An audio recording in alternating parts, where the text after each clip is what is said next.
Hello दोस्तों, आज तारीख हो गई है 9 सितंबर 2021। आज की मुख्य समाचार जान लेते हैं। दोस्तों, एटीएम से अनलिमिटेड ट्रांजैक्शन की सुविधा देता है ये बैंक। जितनी मर्जी उतनी बार निकालें, कैश नहीं लगेगा कोई चार्ज। दोस्तों, बैंक ने ट्विटर पर ये जानकारी दी थी, जिसके रिप्लाई में कई ग्राहकों ने बैंक की इस पहल का स्वागत किया है। एक ग्राहक ने लिखा कि डिजिटल बैंकिंग को बढ़ावा देने की दिशा में ये बैंक का सराहनीय कदम है। दोस्तों, एटीएम ट्रांजैक्शन को लेकर बैंकों के अपने नियम हैं। ज्यादा बैंक अपने ग्राहकों को 5 बार तक ही फ्री ट्रांजैक्शन की सुविधा देते हैं। ये नियम सामान्य शहरों के लिए हैं, जबकि मेट्रो शहरों में ये लिमिट 3 बार तक ही है। लेकिन उज्जीवन स्मॉल फाइनेंस बैंक अपने ग्राहकों को अनलिमिटेड फ्री एटीएम ट्रांजैक्शन की सुविधा देता है। बैंक ने बीते दिनों वर्ल्ड सीनियर सिटीजन डे पर इस सुविधा के बारे में जानकारी दी थी। उज्जीवन स्मॉल फाइनेंस बैंक की ओर से दी गई जानकारी के मुताबिक ग्राहक बैंक ब्रांच और एटीएम दोनों जगहों से अनलिमिटेड ट्रांजैक्शन कर सकते हैं। ग्राहक बैंक या एटीएम से पैसे की निकासी और जमा बिना किसी चार्ज के ही कर सकते हैं। एटीएम से कैश ट्रांजैक्शन हो या फिर नॉन कैश ट्रांजैक्शन, बैंक अपने ग्राहकों से कोई शुल्क नहीं वसूलेगा। दोस्तों, बैंक की इस पहल पर इसके ग्राहक भी खुश हैं। बैंक ने अपने ऑफिशियल ट्विटर हैंडल पर यह जानकारी दी थी, जिसके रिप्लाई में कई ग्राहकों ने बैंक की इस पहल का स्वागत किया है। एक ग्राहक ने लिखा कि डिजिटल बैंकिंग को बढ़ावा देने की दिशा में यह बैंक का सराहनीय कदम है। दोस्तों, बता दें कि जून में आरबीआई ने एटीएम से कैश निकासी के नियमों में बदलाव किया था।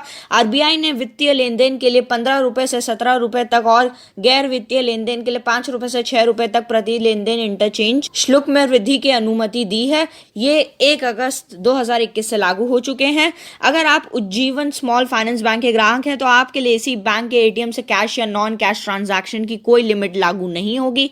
बैंक ने अपने ग्राहकों को अनलिमिटेड ट्रांजैक्शन की सुविधा दी है, यानी आप चाहें जितनी बार कैश निकालें या अमाउंट ट्रांसफर करें या फिर इंक्वायरी करें, इसके लिए आपसे चार्ज नहीं वसूला जाएगा। तो आइए दोस्तों, हम लोग अपनी अगली खबर पर चलते हैं। दोस्तों, आम आदमी के लिए आई बड़ी खबर। 1 जनवरी से बदल जाएगा आपके एटीएम और क्रेडिट कार्ड से जुड़ा नियम। नहीं जानने पर होगी बड़ी परेशानी। दोस्तों, आप जिस कार्ड से पेमेंट करते हैं उसका तरीका 1 जनवरी 2022 से बदल जाएगा। इसके लिए एक टोकनाइजेशन सिस्टम काम करेगा। भारतीय रिजर्व बैंक ने इस बारे में नियम तय किए हैं। आरबीआई ने डेटा स्टोरेज से जुड़े टोकनाइजेशन के नियम जारी किए हैं। आपको बता दें कि ग्राहक अपने कार्ड की डिटेल्स किसी थर्ड पार्टी ऐप जैसे फूड डिलीवरी ऐप, कैब सेवा देने वाली कंपनियों के ऐप के साथ शेयर नहीं करनी होगी। पहले ऐसा करने से यूजर के कार्ड का डेटा इन वेबसाइट्स या ऐप पर सेव होता था, जिसकी चोरी होने का डर लगा रहता था। टोकन सर्विस ग्राहकों की इच्छा पर निर्भर करेगी। इसे लेने के लिए उन पर किसी तरह का कोई दबाव नहीं बनाया जा सकेगा और न ही बैंक या कार्ड जारी करने वाली कंपनियों द्वारा अनिवार्य रूप से इसे लागू किया जाएगा। 1 जनवरी से अब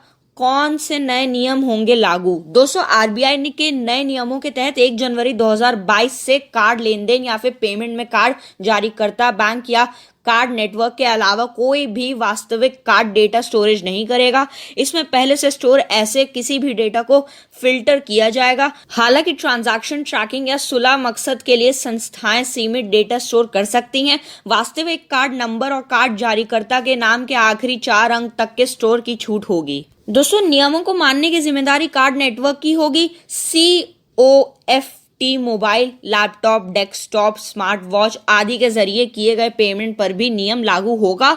टोकन सर्विस प्रोवाइडर की तरफ से जारी किए गए कार्ड के लिए ही टोकनाइजेशन की सुविधा की पेशकश की जाएगी। कार्ड डेटा का टोकनाइज करने और डी टोकनाइज करने की क्षमता एक ही टोकन सर्विस प्रोवाइडर के साथ होगी। कार्ड डेटा का टोकनकरण ग्राहक की सहमति के साथ किया जाएगा। टोकनकरण के लिए AFA का भी इस्तेमाल किया जाएगा। दोस्तों, बैंकों के एटीएम से तय फ्री लिमिट से ज्यादा बार पैसा निकालने पर 1 जनवरी 2022 से नया चार्ज देना होगा। भारतीय रिजर्व बैंक यानी आरबीआई ने बैंकों को अगले साल से एटीएम के जरिए तय फ्री मंथली लिमिट से ज्यादा बार कैश निकालने या दूसरे लेनदेन करने को लेकर फीस बढ़ाने की परमिशन दे दी है। इसके तहत बैंक कस्टमर अगर फ्री निकासी या दूसरी सुविधाओं की तय लिमिट से ज्यादा बार लेन देन करते हैं तो उन्हें हर ट्रांजैक्शन पर 21 रुपए देने होंगे, जो अभी 20 रुपए है। तो आए दोस्तों, हम लोग अपनी अगली खबर पर चलते हैं। दोस्तों, जीएसटी के लिए बेहद खास महीना है सितंबर। फाइल करने से पहले इन बातों का रखें ध्यान।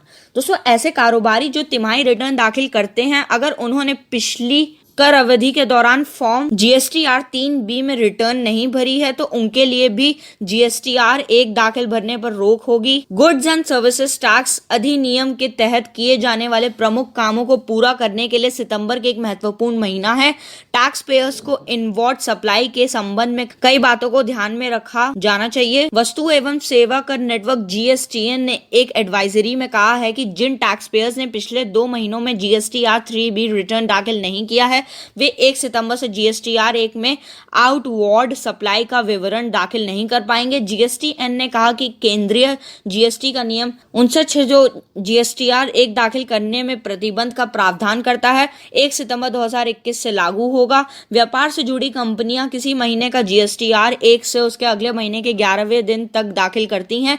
वहीं GSTR 3B को अगले महीने के 20 से 24वें दिन के बीच से दाखिल किया जाता है। कमर्शियल कंपनियां GSTR 3B के जरिए टैक्स का भुगतान करती हैं। नियम के अनुसार अगर किसी रजिस्टर्ड कारोबारी पिछले 2 महीनों के दौरान फॉर्म GSTR 3B में रिटर्न नहीं भरी है तो ऐसे व्यक्ति को माल या सेवाओं या दोनों की दी गई आपूर्ति का विवरण फॉर्म GSTR 1 में दाखिल करने की मंजूरी नहीं मिलेगी। तो आइए दोस्तों हम लोग अपनी अगली खबर पर चलते हैं। दोस्तों इन 18 देशों की यात्रा कर सकते हैं भारतीय बांग्लादेश के लिए भी शुरू हुई फ्लाइट। दोस्तों सुरक्षित एयर बबल व्यवस्था के जरिए चुनिंदा देशों के साथ जुलाई 2020 से परिचालन हो रहा है।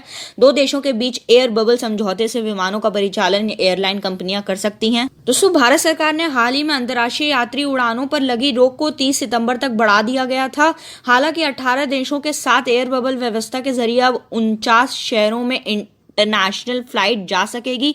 एयर बबल सुविधा के जरिए 2 देश कुछ खास प्रतिबंधों के साथ अंतर्राष्ट्रीय उड़ानों का संचालन कर सकते हैं। नागरिक उड्डयन मंत्रालय ने एक नोटिफिकेशन जारी कर यह भी कहा है कि शेड्यूल्ड इंटरनेशनल फ्लाइट सर्विस इस महीने के अंत तक यानी 30 सितंबर तक ही मान्य होंगे। मंत्रालय के मुताबिक ये फ्लाइट एयर इंडिया की वेबसाइट, एयर इंडिया कार्यालय और ट्रैवल एजेंट के जरिए बुक की जा सकती हैं। कोविड-19 की स्थिति को देखते हुए फ्लाइट की शेड्यूलिंग छोटे नोटिस पीरियड पर बदल दी जा सकती है। 30 सितंबर को भारत ने बांग्लादेश के साथ एयर बबल समझौते के साथ उड़ानें शुरू की थी, जिससे इंडिगो, एयर इंडिया और दूसरी घरेलू एयरलाइंस ढाका के लिए उड़ानों का संचालन कर सकेंगी। भारत अभी जिन देशों के साथ एयर बबल समझौते के तहत उड़ानों का संचालन कर रहा है उनमें Afghanistan, Bahrain, Bangladesh, Canada, France, Germany, Japan, Kenya, Kuwait, Maldives, Nepal, Oman, Qatar, रूस, श्रीलंका, संयुक्त अरब अमीरात यानी UAE, ब्रिटेन और अमेरिका शामिल हैं। तो आए दोस्तों हम लोग अपनी अगली खबर पर चलते हैं। दोस्तों 2 या इससे अधिक EPF खाते को ऐसे कर सकते हैं मर्ज, UAN की मदद से आसानी से हो जाएगा आपका काम। दोस्तों UAN भी EPF खातों को एक ही खाते से जोड़ने की अनुमति देता है। एक बार नया खाता खुल जाने के बाद पिछले नियोक्ता के EPF खाते से पैसा नए खाते में ट्रांसफर किए जा सकते हैं। यदि आप एक से अधिक बार नौकरी बदलने वाले व्यक्ति हैं तो आपके लिए ये खबर अहम है। नौकरी छोड़ने के बाद इस बात का खास ध्यान रखें कि अपने सभी पुराने कर्मचारी भविष्य निधि EPF खातों को नए खाते से मर्ज कर दें। टैक्स से जुड़े एक महत्वपूर्ण नियम की वजह से ऐसा करना पड़ता है। एक्सपर्ट्स का मानना है कि पिछली कंपनी के सभी EPF खातों को मौजूदा EPF अकाउंट में मर्ज करना जरूरी है ताकि इस बात का रिकॉर्ड रहे कि आप लगातार नौकरी कर रहे हैं। EPF खाते से निकासी 5 साल के बाद टैक्स से मुक्त है। EPF स्कीम में शामिल होने की तारीख से 5 साल की गणना की जाती है। यूनिवर्सल अकाउंट नंबर यानी UAN का इस्तेमाल कर कोई भी अपने विभिन्न EPF खातों को मर्ज कर सकता है। UAN सभी EPF खातों को एक ही खाते से जोड़ने की अनुमति देता है। तो दोस्तों ये थी आज की वीडियो। अगर आपको पसंद आए तो इसको लाइक, शेयर, सब्सक्राइब करना ना भूलें। मिलते हैं नेक्स्ट वीडियो में, तब तक के लिए जय हिंद।